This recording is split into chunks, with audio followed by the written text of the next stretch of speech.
Commerce tutor വീഡിയോസിലേക്ക് എല്ലാവർക്കും സ്വാഗതം. ഇന്ന് ക്ലാസ് 12 ബിസിനസ് സ്റ്റഡീസിലെ 4ാമത്തെ ചാപ്റ്റർ പ്ലാനിംഗ്, ഈ പാഠത്തിൻ്റെ 3ാമത്തെ ഭാഗത്തേക്കാണ് നമ്മൾ കടക്കുന്നത്. പുതിയ വീഡിയോയിലേക്ക് എല്ലാവർക്കും സ്വാഗതം.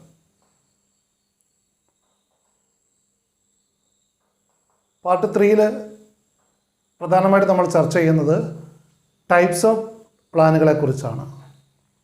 വിവിധതരം പ്ലാനുകൾ തയ്യാറാക്കാറുണ്ട് ബിസിനസ് സ്ഥാപനങ്ങളിൽ. ഇത്തരം വിവിധ തരം പ്ലാനുകളെക്കുറിച്ചാണ് ഈ പാഠഭാഗത്ത് നമ്മൾ ചർച്ച ചെയ്യുന്നത്. Broadly speaking, there are two types of plans. Plans are broadly classified into two. പ്ലാനുകളെ പ്രധാനമായിട്ടും രണ്ടായിട്ടാണ് തരംതിരിക്കാറുള്ളത്. സിംഗിൾ യൂസ് പ്ലാനാണ് the first one. Single use plan. It is developed for a one-time event or purpose. They are prepared for non-recurring situations. These plans include budgets, programs and projects. പേര് സൂചിപ്പിക്കുന്ന പോലെ single use പ്ലാനുകൾ ഏതെങ്കിലും ഒരു one time event അല്ലെങ്കിൽ പർപ്പസിന് വേണ്ടി തയ്യാറാക്കുന്നവയാണ്. ഏതെങ്കിലും ഒരു പ്രത്യേക ഇവൻറ്റുമായിട്ട് ബന്ധപ്പെട്ട് അല്ലെങ്കിൽ ഒരു പ്രത്യേക ആവശ്യവുമായിട്ട് ബന്ധപ്പെട്ട് ആ ഒരു ആവശ്യത്തിന് വേണ്ടി മാത്രമായിട്ട് തയ്യാറാക്കുന്നവയാണ് സിംഗിൾ യൂസ് പ്ലാനുകൾ. They are used for A single purpose or event. അവ തുടർന്ന് നമുക്ക് ആവശ്യം ഉണ്ടാകാറില്ല. They are prepared for non recurring situations. ആവർത്തന സ്വഭാവമില്ലാത്ത കാര്യങ്ങൾക്ക് വേണ്ടിയാണ് സിംഗിൾ യൂസ് പ്ലാനുകൾ തയ്യാറാക്കുന്നത്. ഉദാഹരണമായിട്ട് ബഡ്ജറ്റുകൾ, പ്രോഗ്രാമുകൾ, പ്രോജക്ട്സ് ഇവയൊക്കെ സിംഗിൾ യൂസ് പ്ലാനുകളാണ്. ഓരോ പ്രോജക്റ്റിനും അതിൻ്റേതായുള്ള സ്പെഷ്യാലിറ്റീസ് ഉണ്ടാവും. ഒരു പ്രോജക്റ്റിന് വേണ്ടി തയ്യാറാക്കിയ പ്ലാൻ പലപ്പോഴും മറ്റൊരു പ്രോജക്റ്റിന് സ്യൂട്ടബിൾ ആവില്ല. ഓരോ പ്രോജക്റ്റിനും സെപ്പറേറ്റ് ആയിട്ട് നമ്മൾ പ്ലാനുകൾ തയ്യാറാക്കേണ്ടി വരും. അതുപോലെ ബഡ്ജറ്റുകൾ, ഒരു വർഷം തയ്യാറാക്കിയ ബഡ്ജറ്റ് നമുക്ക് പിറ്റേ വർഷം അതേപടി ഉപയോഗിക്കാൻ സാധിക്കില്ല. ഓരോ വർഷം ബഡ്ജറ്റുകൾ പുതിയതായിട്ട് നമ്മൾ തയ്യാറാക്കേണ്ടി വരും. അതുപോലെ ഓരോ ഇവൻറ്റിനും നമ്മൾ പ്രോഗ്രാം തയ്യാറാക്കുന്നത് സമാന രൂപത്തിലല്ല. അപ്പോൾ ഒരു വൺ ടൈം ഇവൻ്റ് അല്ലെങ്കിൽ പർപ്പസിന് വേണ്ടി തയ്യാറാക്കപ്പെടുന്നവയാണ് സിംഗിൾ യൂസ് പ്ലാനുകൾ. നോൺ റെക്കറിങ് സിറ്റുവേഷൻസിന് വേണ്ടിയിട്ടാണ് അവ സാധാരണ തയ്യാറാക്കാറുള്ളത്. പ്രധാനപ്പെട്ട സിംഗിൾ യൂസ് പ്ലാനുകളാണ് ബഡ്ജറ്റുകൾ, പ്രോഗ്രാമുകൾ, പ്രോജക്റ്റുകൾ തുടങ്ങിയവ. എന്നാൽ കൂടുതലായിട്ട് ബിസിനസ്സിലുള്ളത് standing പ്ലാനുകളാണ്. So the second type of plans are standing plans. എന്താണ് standing plan? It is used for activities that occur regularly over a period of time. ആവർത്തന സ്വഭാവമുള്ള കാര്യങ്ങൾക്ക് വേണ്ടി അല്ലെങ്കിൽ പതിവായിട്ട് നമ്മൾ ചെയ്യുന്ന കാര്യങ്ങൾക്ക് വേണ്ടി തയ്യാറാക്കുന്ന പ്ലാനുകളാണ് സ്റ്റാൻഡിംഗ് പ്ലാനുകൾ. It is used for activities that occur regularly over a period of time. It is usually developed once but is modified from time to time to meet business needs as required. Standing plans include policies, procedures, methods and rules. പ്രധാനപ്പെട്ട standing പ്ലാനുകളാണ് പോളിസികൾ, procedures, methods, rules. നമുക്കറിയാം, നമ്മുടെ സ്ഥാപനത്തിൽ rule തയ്യാറാക്കിയിട്ടുണ്ടെങ്കിൽ അല്ലെങ്കിൽ വ്യക്തമായ റൂളുകൾ നമ്മൾ frame ചെയ്തിട്ടുണ്ടെങ്കിൽ വേണ്ട modification ചില അവസരങ്ങളിൽ വേണ്ടി വരുമെന്നല്ലാതെ ആ സ്ഥാപനം എല്ലാ കാലത്തും അതേ റൂൾസ് പിന്തുടരുന്നതിൽ തെറ്റില്ല. അല്ലെങ്കിൽ ഒരേ രീതികൾ, മെത്തേഡ്സ് ഫോളോ ചെയ്യുന്നതിൽ തെറ്റില്ല. സേ ഫോർ എക്സാമ്പിൾ, സ്റ്റോക്ക് വാല്യുവേഷന് വേണ്ടിയിട്ട് ഏതെങ്കിലും ഒരു പ്രത്യേക മെത്തേഡ്, സ്റ്റോക്ക് വാല്യുവേഷന് വേണ്ടി പല മെത്തേഡ്സ് ഉണ്ടാവാം. സേ പിഫോ, ലിഫോ എന്നൊക്കെ പറഞ്ഞ് first in first out, last in first out, average stock method എന്നൊക്കെ പറഞ്ഞ് പല രീതിയിൽ സ്റ്റോക്കിൻ്റെ വാല്യുവേഷൻ നടത്താം. അപ്പോൾ ഒരു മെത്തേഡ് നമ്മൾ ഫോളോ ചെയ്താൽ തുടർന്നുള്ള എല്ലാ വർഷങ്ങളിലും അതേ മെത്തേഡ് ഫോളോ ചെയ്യുന്നതിൽ തടസ്സമില്ല. അല്ലെങ്കിൽ സെയിം പ്രൊസീജിയേഴ്സ്, ഇപ്പോൾ ജീവനക്കാരുടെ റിക്രൂട്ട്മെൻറ്റിന് ഒരേ പ്രൊസീജിയേഴ്സ് നമുക്ക് പല വർഷങ്ങളിൽ ഫോളോ ചെയ്യുന്നതിൽ തെറ്റില്ല. അതോടൊപ്പം തന്നെ നമ്മുടെ സ്ഥാപനത്തിൻ്റെ പോളിസീസിൽ കാര്യമായ മാറ്റം വരുത്തേണ്ടതില്ല. അപ്പോൾ ഇത്തരത്തിലുള്ള പോളിസീസ്, പ്രൊസീജിയേഴ്സ്, മെത്തേഡ്സ്, റൂൾസ് ഒക്കെ സ്റ്റാൻഡിംഗ് പ്ലാനുകൾക്ക് ഉദാഹരണമാണ്. It is used for activities that occur regularly over A period of time. അപ്പോൾ ആവർത്തന സ്വഭാവമുള്ള കാര്യങ്ങൾക്ക് വേണ്ടി തയ്യാറാക്കപ്പെടുന്നവയാണ് സ്റ്റാൻഡിംഗ് പ്ലാനുകൾ. അത്തരം പ്ലാനുകൾ ഒരിക്കൽ തയ്യാറാക്കി കഴിഞ്ഞാൽ വേണ്ട മോഡിഫിക്കേഷൻസ് സമയാസമയത്ത് വരുത്തിക്കൊണ്ട് നമുക്കെന്താണ് അവ വീണ്ടും ഉപയോഗിക്കാൻ കഴിയുന്നവയാണ്. അതുകൊണ്ടാണ് അവയെ സ്റ്റാൻഡിംഗ് പ്ലാനുകൾ എന്ന് വിശേഷിപ്പിക്കുന്നത്. അപ്പോൾ പൊതുവിൽ പറഞ്ഞാൽ പ്ലാനുകളെ രണ്ടായിട്ടാണ് നമുക്ക് തിരിക്കാൻ സാധിക്കുന്നത്: സിംഗിൾ യൂസ് പ്ലാനുകളും സ്റ്റാൻഡിംഗ് പ്ലാനുകളും. ഏതെങ്കിലും ഒരു പ്രത്യേക ഈവൻ്റ് അല്ലെങ്കിൽ പർപ്പസിന് വേണ്ടി മാത്രം തയ്യാറാക്കുന്നവയാണ് സിംഗിൾ യൂസ് പ്ലാനുകൾ. എന്നാൽ സ്ഥിരമായിട്ട് ബിസിനസ് ഉപയോഗിക്കുന്ന പ്ലാനുകളാണ് സ്റ്റാൻഡിംഗ് പ്ലാനുകൾ. ഈ വിവിധതരം പ്ലാനുകളെക്കുറിച്ച് നമുക്ക് വിശദമായിട്ട് ഇനി ചർച്ച ചെയ്യാം. ഇവിടെ പറഞ്ഞ ഓരോ ടൈപ്പ് പ്ലാനുകളും നമുക്ക് വിശദമായിട്ട് ചർച്ച ചെയ്യാം. ഇതിൻ്റെ ബ്രോഡ് ക്ലാസിഫിക്കേഷനാണ് സിംഗിൾ യൂസ് പ്ലാൻ എന്നും സ്റ്റാൻഡിംഗ് പ്ലാനുകൾ. സിംഗിൾ യൂസിൽ പ്രധാനമായിട്ടും വരുന്നവ ബഡ്ജറ്റുകൾ, പ്രോഗ്രാമുകൾ, പ്രോജക്റ്റുകളാണെങ്കിൽ സ്റ്റാൻഡിംഗ് പ്ലാനുകൾ പ്രധാനമായിട്ട് വരുന്നവ പോളിസീസ്, പ്രൊസീജിയേഴ്സ്, മെത്തേഡ്സ്, റൂൾസ് എന്നിവയൊക്കെയാണ്. അപ്പോൾ ഇവയെക്കുറിച്ചൊക്കെ, ഈ വിവിധതരം പ്ലാനുകളെക്കുറിച്ച് നമുക്ക് ഓരോന്നും എടുത്ത് വിശദമായിട്ട് ചർച്ച ചെയ്യാം. ആദ്യമായിട്ട് ഒബ്ജക്റ്റീവ്സിനെ കുറിച്ചാണ് നമ്മൾ ചർച്ച ചെയ്യുന്നത്. ഒബ്ജക്റ്റീവ്സ് എന്ന് പറയുമ്പോൾ ഒരു ടൈപ്പ് പ്ലാനാണത്. അപ്പോൾ ഒബ്ജക്റ്റീവ്സ് ഫ്രെയിം ചെയ്യാറുണ്ട്, നമ്മൾ കണ്ടു. പ്ലാനിങ്ങിൻ്റെ ഒന്നാമത്തെ സ്റ്റേജ് തന്നെയാണ് ഒബ്ജക്റ്റീവ്സ് സെറ്റ് ഔട്ട് ചെയ്യുക എന്നുള്ളത്. അപ്പോൾ ഒബ്ജക്റ്റീവ്സ് എന്ന് പറയുന്നത്, ആ ഒബ്ജക്റ്റീവ്സ് നിർണ്ണയിക്കുക അല്ലെങ്കിൽ അത് ഫ്രെയിം ചെയ്യുക എന്ന് പറയുന്നത് അവിടെ പ്ലാൻ ഡെവലപ്പ് ചെയ്യലാണ്. Objectives are a type of plan.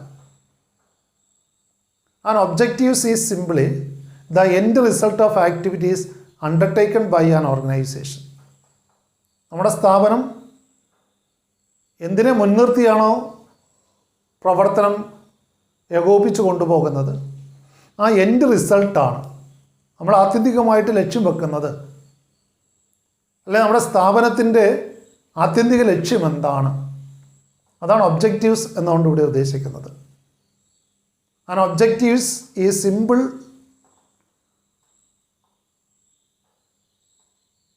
and also should be easily understandable to everyone.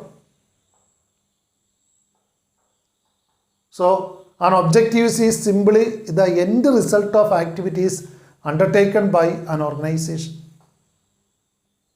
For example, an organization may have an objective of increasing sales by 10% or earn 20% of profit from business. ഇങ്ങനെയൊക്കെ നമുക്ക് objectives frame ചെയ്യാവുന്നതാണ്.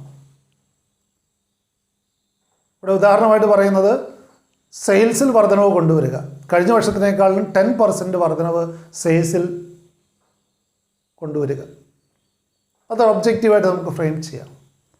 അല്ലെങ്കിൽ ബിസിനസ്സിൻ്റെ മുതൽ മുടക്കിൻ്റെ 20% ലാഭം ഉണ്ടാക്കുക, 20% profit earn ചെയ്യുക. അപ്പോൾ ഇത്തരത്തിൽ ക്ലിയർലി, പ്രത്യേകിച്ചും എന്താണ്, ക്വാണ്ടിറ്റേറ്റീവ് ടേംസിൽ എക്സ്പ്രസ് ചെയ്യുന്നതാണ് ഏറ്റവും നല്ലത്.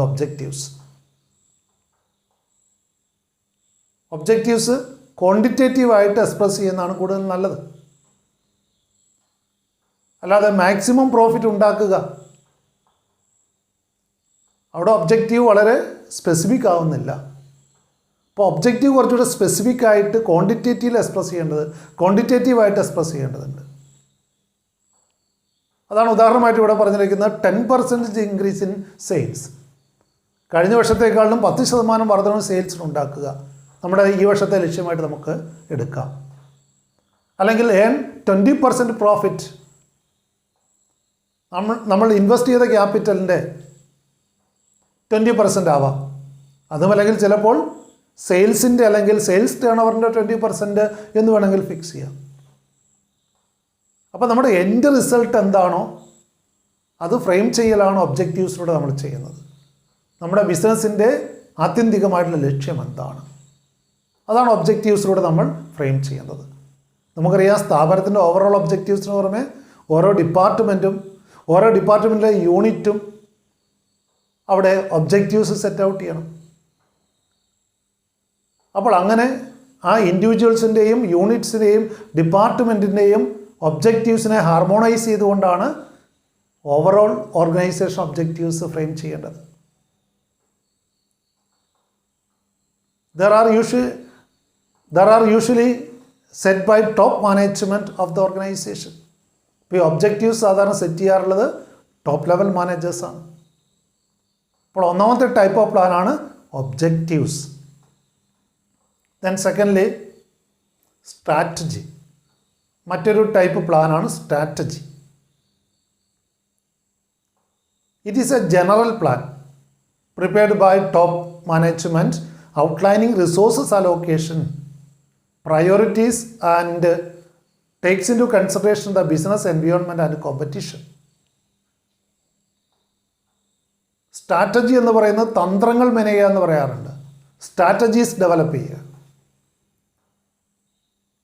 പ്രത്യേകിച്ചും മാറി വരുന്ന ബിസിനസ് സാഹചര്യങ്ങളിൽ അല്ലെങ്കിൽ കോമ്പറ്റീഷനെയൊക്കെ പ്രതിരോധിക്കാൻ വേണ്ടി തയ്യാറാക്കുന്ന പ്ലാനുകളാണ് സ്ട്രാറ്റജി എന്ന് പറയുക. തന്ത്രങ്ങൾ മെനയേണ്ടി വരിക. It is a general plan prepared by top management. അതിലെന്തായിരിക്കും പറയുക? Outlining resource allocation and priorities. അപ്പോൾ അവിടെ റിസോഴ്സസ് അലോക്കേറ്റ് ചെയ്യേണ്ടതും മുൻഗണന കൊടുക്കേണ്ട കാര്യങ്ങളെക്കുറിച്ചുമായിരിക്കും പറയുക. ഏത് സാഹചര്യത്തിൽ? By taking into consideration the business environment and competition. ഇപ്പം മാറി വരുന്ന ബിസിനസ് സാഹചര്യങ്ങളും മത്സരവും കണക്കിലെടുത്തുകൊണ്ടാണ് ഇത്തരം പ്ലാനുകൾ നമ്മൾ തയ്യാറാക്കുന്നത്. അല്ലെങ്കിൽ സിംപിളി പറഞ്ഞാൽ കോമ്പറ്റീഷൻ പോലെയുള്ള പ്രത്യേക സാഹചര്യങ്ങളെ നേരിടാൻ വേണ്ടി ടോപ്പ് ലെവൽ മാനേജ്മെൻറ്റ് തയ്യാറാക്കുന്ന ജനറൽ പ്ലാനുകളാണ് സ്ട്രാറ്റജി അല്ലെങ്കിൽ തന്ത്രങ്ങളെന്ന് ഇവിടെ ഉദ്ദേശിക്കുന്നത്. ഉദാഹരണമായി, a company's marketing strategy has to address how do we advertise the product. അപ്പോൾ മാർക്കറ്റിംഗ് സ്ട്രാറ്റജി ഡിസൈഡ് ചെയ്യുമ്പോൾ അതിലേറ്റവും പ്രധാനപ്പെട്ടതാണ് പരസ്യങ്ങൾ നൽകുന്നതിനെക്കുറിച്ചുള്ള കാര്യങ്ങൾ. അപ്പോൾ അവിടെ കോമ്പറ്റീഷനെ നേരിടണമെങ്കിൽ നമ്മൾ പരസ്യം കൊടുക്കുന്നതിലേറെ ശ്രദ്ധിക്കേണ്ടതുണ്ട്. ആ മീഡിയം ഓഫ് അഡ്വർടൈസ്മെൻറ്റ് പോലും വളരെ പ്രധാനപ്പെട്ടതാണ്. സാധാരണ പറയാറുണ്ട്, കോമ്പറ്റീറ്റേഴ്സ് ഏത് മീഡിയത്തിലൂടെയാണോ പരസ്യം കൊടുക്കുന്നത് അതേ മീഡിയത്തിലൂടെ വേണം നമ്മളും പരസ്യം കൊടുക്കാൻ. എങ്കിൽ മാത്രമേ നമ്മുടെ പരസ്യങ്ങൾ വിജയിക്കുകയുള്ളൂ. അപ്പോൾ ഇത്തരത്തിൽ പ്രത്യേകിച്ചും കോമ്പറ്റീഷനെ പ്രതിരോധിക്കാൻ വേണ്ടി തയ്യാറാക്കുന്ന പ്ലാനുകളാണ് സ്ട്രാറ്റജി എന്ന് പറയുന്നത്. സ്ട്രാറ്റജി എന്നുള്ള വാക്ക് തന്നെ മിലിറ്ററി ഓപ്പറേഷൻസിൽ നിന്നാണ് ഉണ്ടാകുന്നത്. ശത്രുക്കളെ പരാജയപ്പെടുത്താനുള്ള യുദ്ധതന്ത്രങ്ങൾ ആവിഷ്കരിക്കുക. ആ യുദ്ധതന്ത്രങ്ങൾ ആവിഷ്കരിക്കുന്നതിൽ നിന്നാണ് സ്ട്രാറ്റജി എന്നുള്ള വാക്കുണ്ടാകുന്നത്.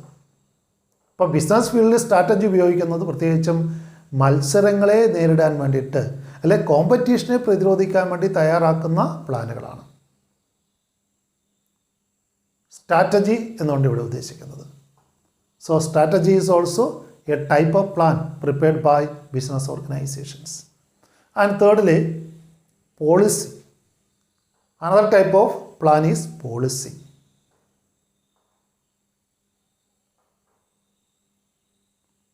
Policies are general statements that guide thinking or action.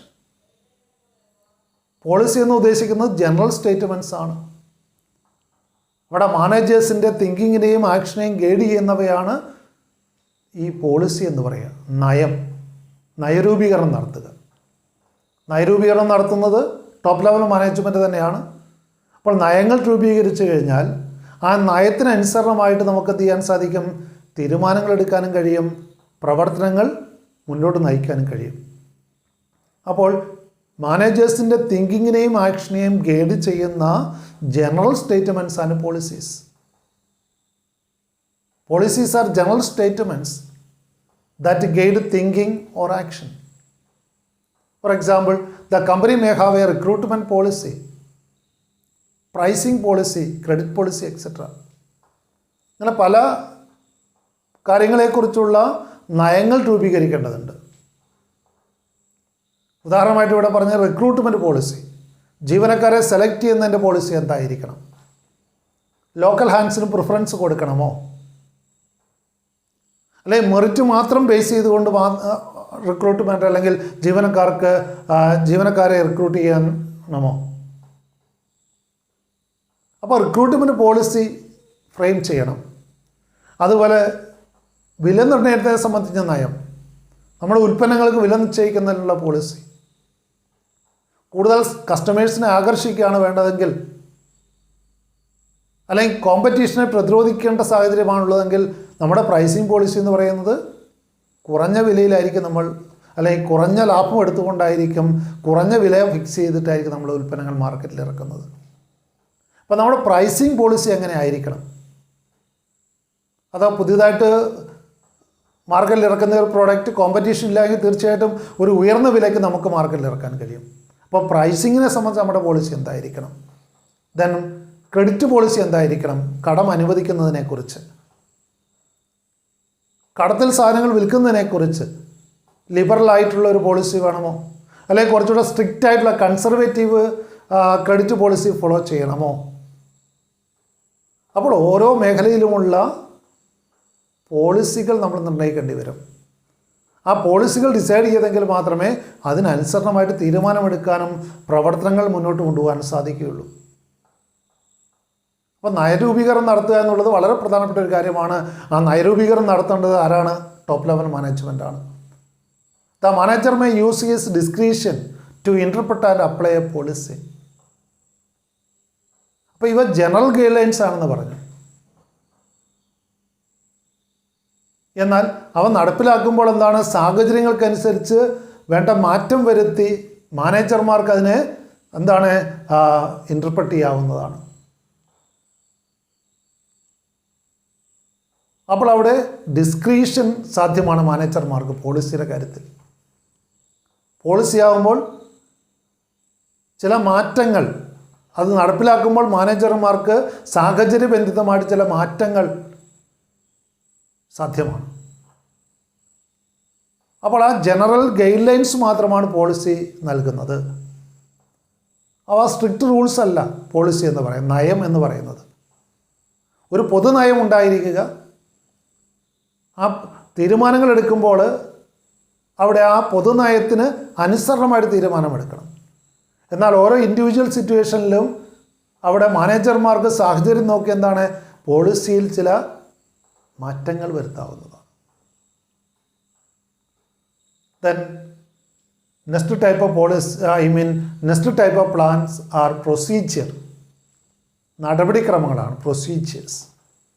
എന്ത് പ്രൊസീജിയറാണ് ഫോളോ ചെയ്യേണ്ടത്? നടപടിക്രമങ്ങൾ തീരുമാനിക്കണം. സ്റ്റെപ്പ് ബൈ സ്റ്റെപ്പായിട്ട് ഓരോ കാര്യങ്ങളും എങ്ങനെയാണ് ചെയ്യേണ്ടതെന്നുള്ള തീരുമാനമെടുക്കണം. അപ്പോൾ procedures are also a type of plan. Procedures are routine steps on how to carry out activities. കാര്യങ്ങൾ എങ്ങനെ ചെയ്യണമെന്നുള്ള അതിൻ്റെ സ്റ്റെപ്സ് ആണ്. സ്ഥിരമായിട്ട് ആ സ്റ്റെപ്പാണ് നമ്മൾ ഉപയോഗിക്കേണ്ടി വരിക. ഓരോ കാര്യത്തിനും പ്രൊസീജിയേഴ്സ് തീരുമാനിച്ചു കഴിഞ്ഞാൽ ആ പ്രൊസീജിയർ അനുസരിച്ചാണ് കാര്യങ്ങൾ ചെയ്യേണ്ടത്. സേ ഫോർ എക്സാമ്പിൾ, ഏകജാലക അഡ്മിഷന് ഒരു പ്രൊസീജിയർ ഉണ്ട്.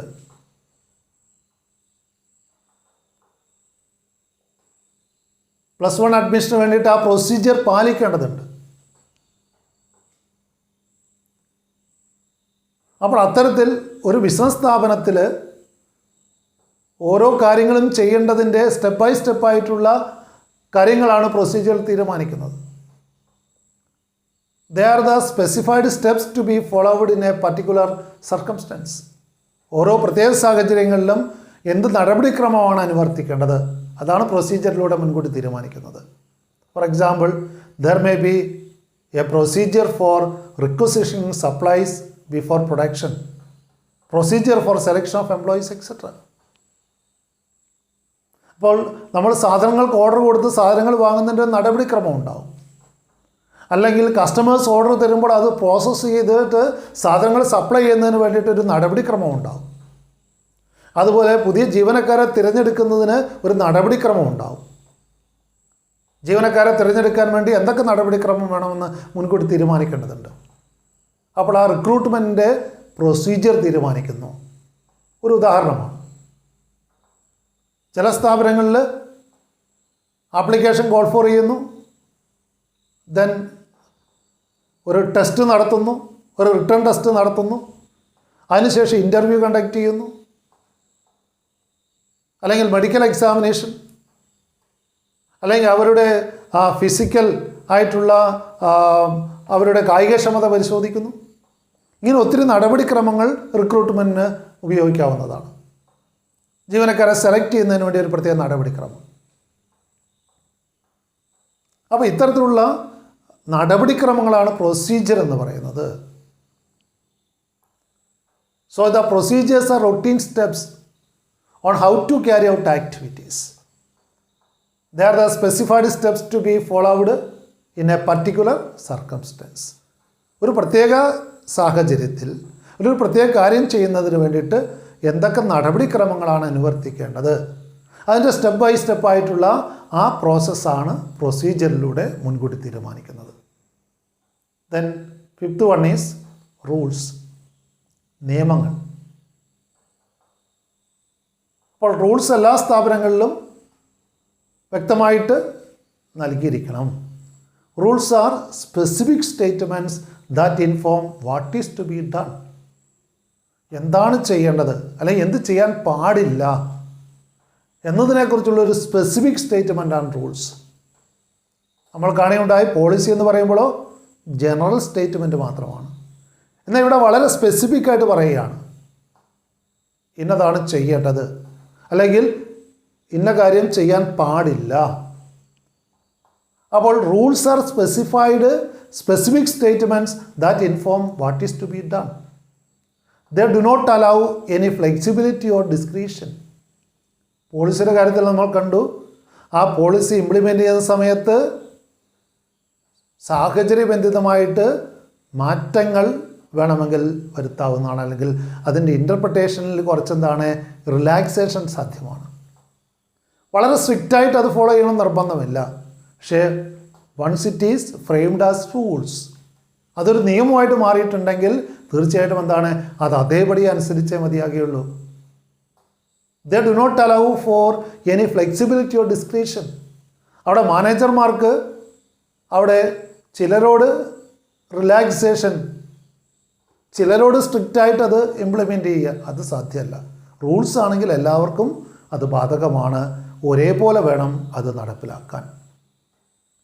എന്നാൽ പോളിസിയിൽ ചില സാഹചര്യങ്ങൾക്കനുസരിച്ച് ചില ഡിസ്ക്രിഷനുകൾ അല്ലെങ്കിൽ അത് ഇംപ്ലിമെൻ്റ് ചെയ്യുന്ന മാനേജർക്ക് ചില റിലാക്സേഷൻസ് കൊടുക്കാൻ സാധിക്കും. എന്നാൽ റൂൾസ് ആകുമ്പോൾ അത് സ്പെസിഫിക് സ്റ്റേറ്റ്മെൻറ്റ്സ് ആണ്, അതിൽ യാതൊരു മാറ്റവും വരുത്താൻ സാധിക്കില്ല. അതുകൊണ്ടാണ് പറഞ്ഞത് they do not allow for any flexibility or discretion.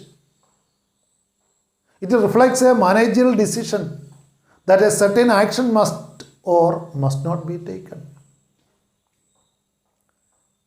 ഇന്ന കാര്യം ചെയ്യണം അല്ലെങ്കിൽ ഇന്ന കാര്യം ചെയ്യാൻ പാടില്ല എന്ന് വ്യക്തമായിട്ട് അനുശാസിക്കുന്ന ഒരു കാര്യമായിരിക്കും റൂൾ എന്ന് പറയുന്നത്. Example, employees should report at 10 AM at there work place. എല്ലാ ജീവനക്കാരും 10 മണിക്ക് ഓഫീസിൽ ഹാജരാകണം അല്ലെങ്കിൽ ജോലി സ്ഥലത്ത് ഹാജരാകണമെന്ന് പറയുന്നത് ഒരു റൂളാണ്. വളരെ കൃത്യമായിട്ട് പറഞ്ഞിരിക്കുകയാണ്. 10 മണിക്ക് എത്തുന്നില്ലെങ്കിൽ അവിടെ എന്താണ്, അയാൾ ഒരു ലേറ്റ് കമറാണ് അല്ലെങ്കിൽ അയാൾ വൈകി എത്തിയിരിക്കുന്നു. അവിടെ ആർക്കും അവിടെ റിലാക്സേഷൻ ഇല്ല, എല്ലാവർക്കും ആ റൂള് ബാധകമാണ്. ആ സ്ഥാപനത്തിലെ എല്ലാവർക്കും ഈ ഒരു റൂള് ബാധകമാണ്, എല്ലാവരും നിർബന്ധമായിട്ടും അനുസരിച്ചേ മതിയാകുകയുള്ളൂ. മോണിറ്ററിൽ no smoking in this premises, that is a rule. അപ്പോൾ ഇത്തരം റൂളുകൾ എന്ന് പറയുന്നത്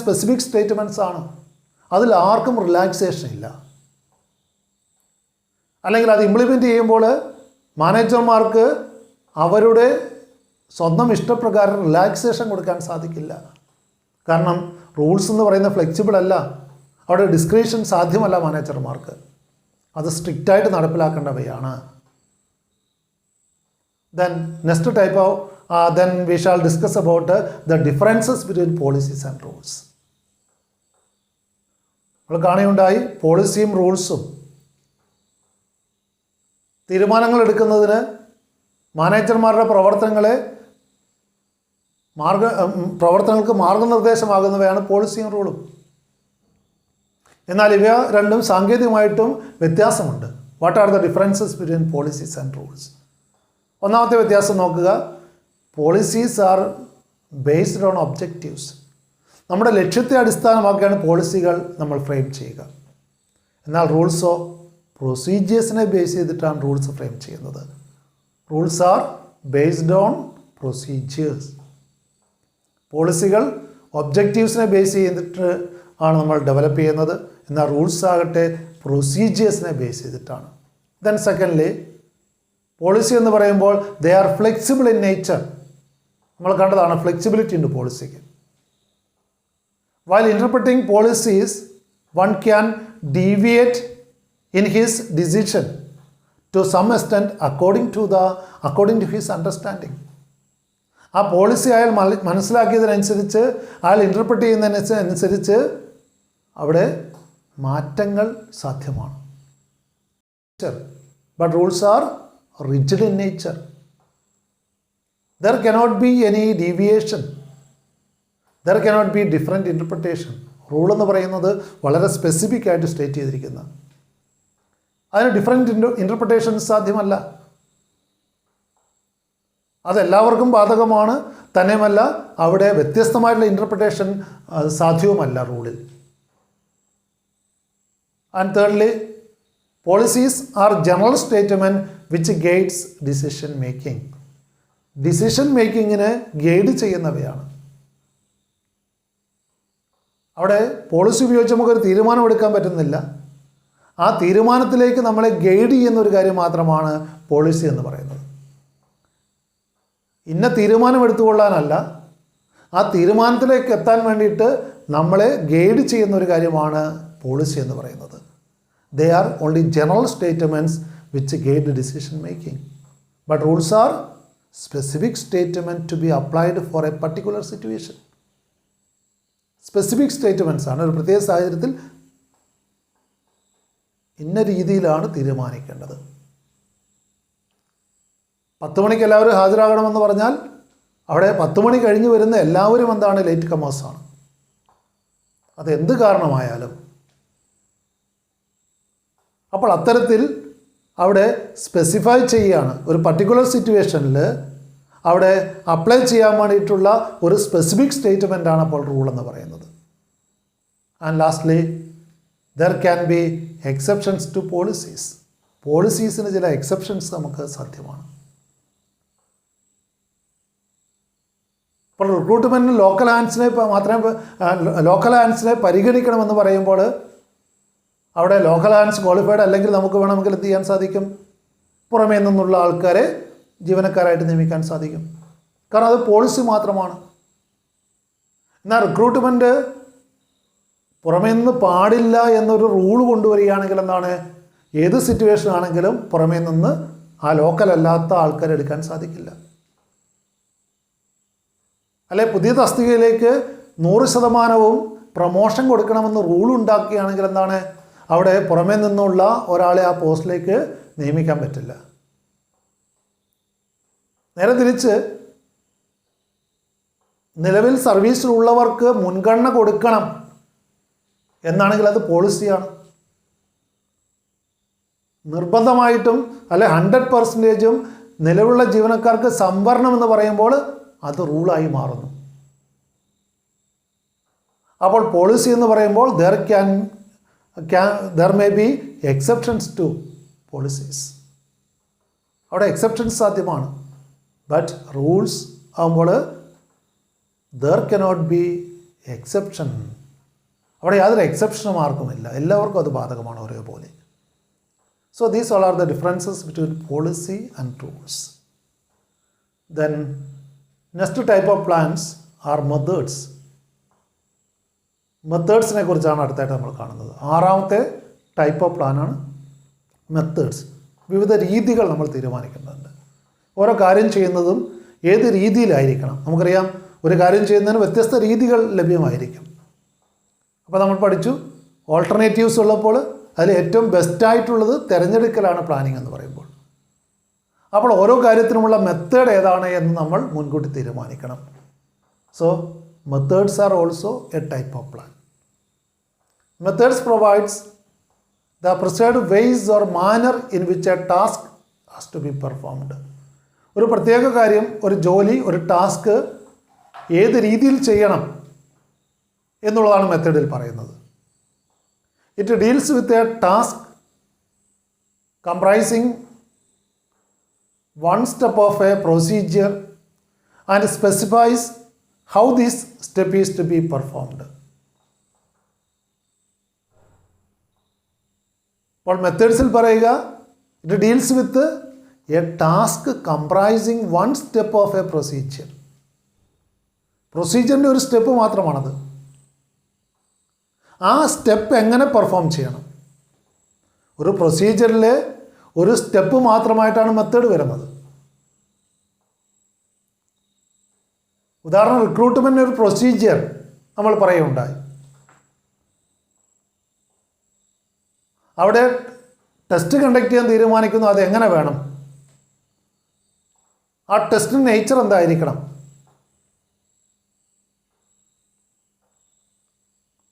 അപ്പോൾ ആ ടൈപ്പ് ഓഫ് ടെസ്റ്റ് അവിടെ മെത്തേഡാണ് തീരുമാനിക്കുന്നത്.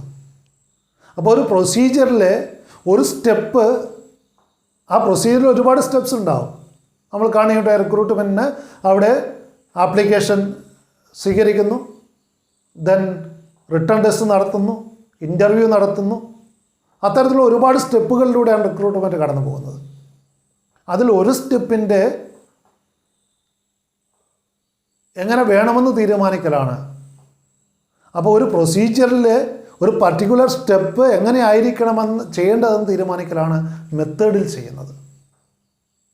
അപ്പോൾ അവിടെ റിക്രൂട്ട്മെൻറ്റിന് പല സ്റ്റെപ്സ് ഉണ്ട്. അതിലൊരു സ്റ്റെപ്പാണ് റിട്ടൺ എക്സാമിനേഷൻ നമ്മൾ നടത്തുക, എഴുത്തു പരീക്ഷ നടത്താൻ തീരുമാനിച്ചത്.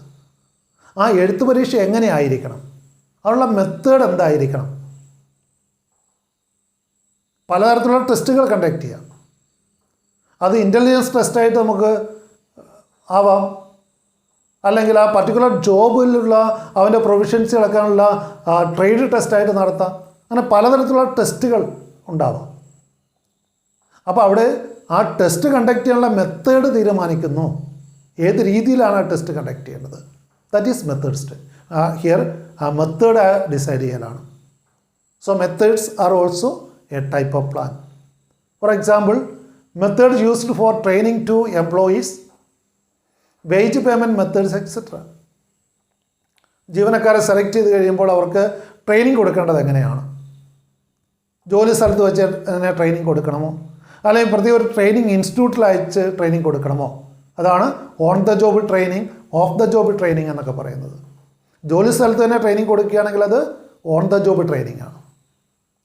എന്നാൽ മറ്റ് ജോലി സ്ഥലത്തിന് വെളിയിൽ ഒരു ട്രെയിനിങ് സെൻറ്ററിൽ വെച്ച് ട്രെയിനിങ് കൊടുക്കുകയാണെങ്കിൽ അത് ഓഫ് ദ ജോബ് ട്രെയിനിങ് ആണ്.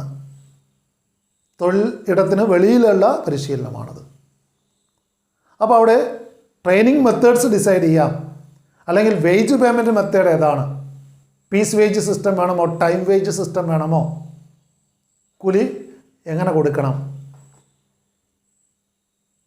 ആ കൂലി സമ്പ്രദായം തീരുമാനിക്കുന്നത് അവിടെ ഉദാഹരണമാണ്. മെത്തേഡ് ഡിസൈഡ് ചെയ്യലാണ്. പീസ് വേജ് സിസ്റ്റം വേണോ, ടൈം വേജ് സിസ്റ്റം വേണോ എന്നൊക്കെ തീരുമാനിക്കുന്നത്. അതോടൊപ്പം തന്നെ പീസ് വേജ് സിസ്റ്റത്തിൽ നമ്മൾ കാണുകയുണ്ടായി, അതായത് FW ടൈലർ സജസ്റ്റ് ചെയ്തത് ഏതായിരുന്നു, ഡിഫറൻഷ്യൽ പീസ് വേജ് സിസ്റ്റം അല്ലേ. ഇനി പീസ് വേജ് സിസ്റ്റം ആണെങ്കിൽ ഡിഫറൻഷ്യൽ പീസ് വേജ് സിസ്റ്റം വേണമോ. അപ്പോൾ ആ രീതിയിൽ വേജ് പേയ്മെൻറ്റ് മെത്തേഡ് തീരുമാനിക്കാം. ഇതൊക്കെ മെത്തേഡ്സിന് എക്സാമ്പിളാണ്. ജീവനക്കാർക്ക് ട്രെയിനിങ് കൊടുക്കേണ്ട രീതി തീരുമാനിക്കുക, അല്ലെ വേജ് പേയ്മെൻറ്റ് മെത്തേഡ് തീരുമാനിക്കുക, These all are examples of methods. And seventhly, programmes, പരിപാടികൾ. ഒരുപാട് പ്രോഗ്രാമുകൾ അവിടെ നമ്മൾ കണ്ടക്ട് ചെയ്യാറുണ്ട്. സ്കൂളിലാണെങ്കിലും സ്ഥാപനങ്ങളിലാണെങ്കിലും പല പ്രോഗ്രാംസും ഉണ്ടായിരിക്കും. ആ പ്രോഗ്രാമുകളും ഒരു ടൈപ്പ് ഓഫ് പ്ലാനാണ്. Programmes will include the sequence of activities to be performed to achieve the specific goals. അപ്പോൾ അവിടെ ഒരു ടൈം ബൗണ്ട് ആയിട്ടുള്ളൊരു കാര്യമായിരിക്കും, ഒരു നിശ്ചിത സമയം. മോണിറ്റർ ശ്രദ്ധിക്കുക, അവിടെ നൽകിയിരിക്കുന്ന ആ ഒരു നോട്ടീസിൽ കോൺഫറൻസ് പ്രോഗ്രാം 7-ാം തീയതി മുതൽ 11-ാം തീയതി വരെ, ജൂലൈ 2019 ജൂലൈ 7-ാം തീയതി മുതൽ 11-ാം തീയതി വരെയുള്ള communication technology and human dignity, ഇതിനെക്കുറിച്ചുള്ളൊരു കോൺഫറൻസ് പ്രോഗ്രാമാണ്. അപ്പോൾ അവിടെ നോക്കുക, ഒരു ഷെഡ്യൂൾഡ് ടൈം അതിനുണ്ട്, ഒരു പ്രത്യേക പർപ്പസ് അതിനുണ്ട്, ഒരു സ്പെസിഫിക് ഗോൾ അച്ചീവ് ചെയ്യേണ്ടതുണ്ട് അതിലൂടെ. So programmes will include the sequence of activities to be performed to achieve the specific goal. In this plan, minute details are worked out within the broad policy framework. Example, designing 1-week training program to the new employees. അപ്പോൾ ഒരാഴ്ചത്തെ training programme കൊടുക്കുന്നു. ആ programme നമ്മൾ മുൻകൂട്ടി plan ചെയ്യണം, അല്ലെങ്കിൽ chart ചെയ്യണം. എങ്ങനെയാണ് ആ പ്രോഗ്രാം നടത്തേണ്ടത്, എന്നാണ് ആരംഭിക്കേണ്ടത്, ഓരോ സെഷനും ആരാണ് ഹാൻഡിൽ ചെയ്യേണ്ടത്. അപ്പോൾ അത്തരത്തിൽ ആ പ്രോഗ്രാം നമ്മൾ ഡിസൈഡ് ചെയ്യണം. അപ്പോൾ അവിടെ മെത്തേഡ് തീരുമാനിച്ചു കഴിഞ്ഞിട്ട് അവിടെ പ്രോഗ്രാം എങ്ങനെയായിരിക്കണം, സമയബന്ധിതമായിട്ട് എന്തൊക്കെ കാര്യങ്ങളിലൂടെ ആ ഒരു കാര്യം ലക്ഷ്യം നേടിയെടുക്കണമെന്ന് തീരുമാനിക്കണം. അതിൻ്റെ പ്രോഗ്രാം ഡിസൈഡ് ചെയ്യണം.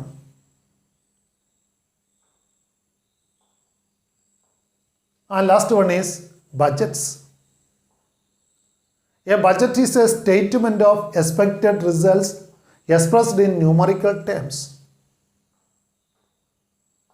ബഡ്ജറ്റുകൾ നമ്മൾ പഠിച്ചിട്ടുള്ളവരാണ്. ബഡ്ജറ്റ് തയ്യാറാക്കുന്ന കാര്യം, യൂണിയൻ ബഡ്ജറ്റിനെ കുറിച്ചൊക്കെ നമുക്കറിയാം.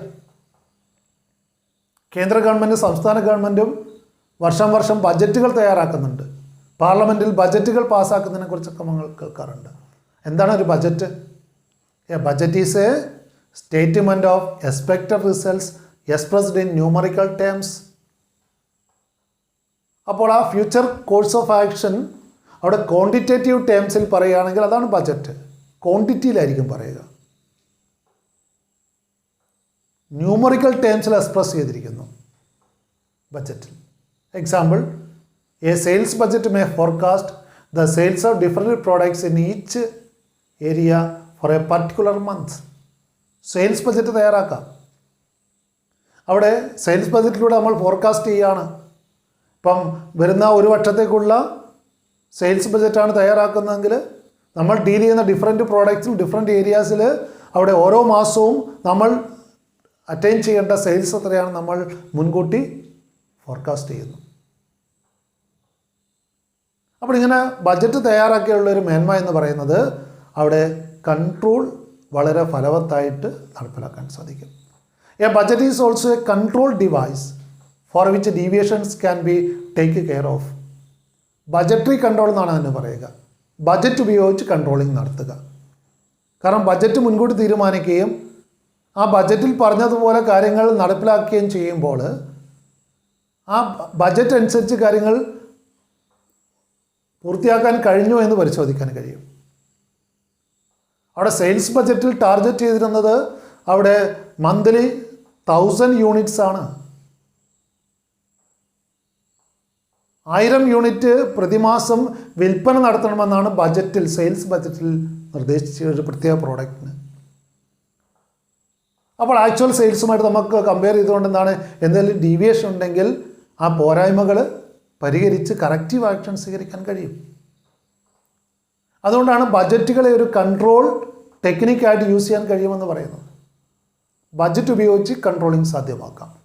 മുൻകൂട്ടി ബഡ്ജറ്റുകൾ തീരുമാനിക്കുക. കാരണം ബഡ്ജറ്റിൽ ക്വാണ്ടിറ്റേറ്റീവായിട്ട് വ്യക്തമായിട്ട് കൃത്യമായിട്ട് പറഞ്ഞിരിക്കും, ടാർഗറ്റുകൾ ഫിക്സ് ചെയ്തിരിക്കും. അത് അറ്റൈൻ ചെയ്യാൻ കഴിഞ്ഞിട്ടില്ലെങ്കിൽ അവിടെ ആ ഡീവിയേഷനുള്ള കോസസ് അനലൈസ് ചെയ്തുകൊണ്ട് കറക്റ്റീവ് ആക്ഷൻ എടുക്കാൻ സാധിക്കുന്നു. സോ പ്രധാനപ്പെട്ട 8 തരം പ്ലാനുകളെ കുറിച്ചാണ് നമ്മൾ ഇവിടെ ചർച്ച ചെയ്തത്. ആ 8 തരം പ്ലാനുകളിൽ ഒന്നുകൂടെ ഒന്ന് ഓർമ്മിച്ച് വെക്കുക. Objectives are the first one. Second one is strategy. Third one is policy. Fourth one is procedure. Fifth one is rules. Sixth one is methods. Next one is programmes and lastly budgets. These all are the different types of plans prepared in an organization. ഈ പാഠഭാഗം ഇവിടെ അവസാനിക്കുകയാണ്. Planning എന്ന് പറയുന്ന ആ ചെറിയ chapter 3 സെഷനുകളായിട്ട് 3 പാർട്ടായിട്ട് നമ്മൾ ചർച്ച ചെയ്തു. വളരെ പ്രധാനപ്പെട്ടതും പ്രാഥമികമായിട്ടുള്ള ഒരു കർത്തവ്യമാണ് പ്ലാനിംഗ് എന്ന് നമ്മൾ കണ്ടു. അതുകൊണ്ട് ഈ പാഠം വളരെ പ്രാധാന്യമറിയിക്കുന്നൊരു പാഠമാണ്. എല്ലാവരും നന്നായിട്ട് റിവൈസ് ചെയ്ത് പഠിക്കുക. അടുത്തൊരു വീഡിയോയിലേക്ക് നമ്മൾ കാണുന്നത് വരെ എല്ലാവർക്കും വിട. Thank you for watching this video.